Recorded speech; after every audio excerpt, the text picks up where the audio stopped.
আচ্ছা, এই ব্লক লিস্টটা তৈরি করা হয়েছে কিসের জন্য জানেন?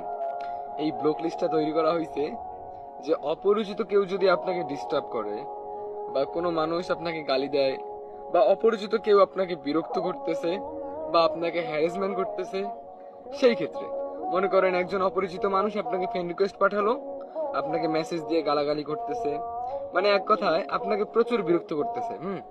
সেই ক্ষেত্রে এই ব্লক লিস্টটা ব্যবহার করার জন্য দিছে।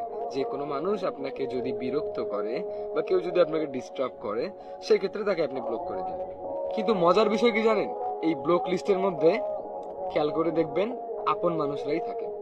একটা সময় যেই মানুষটার সঙ্গে খুব ভালো সম্পর্ক ছিল, একটা সময় যেই মানুষটার সাথে খুব কথা হতো, অনেক মিল ছিল, খোঁজ নিয়ে দেখবেন সেই মানুষটাই আপনার ব্লক লিস্টে।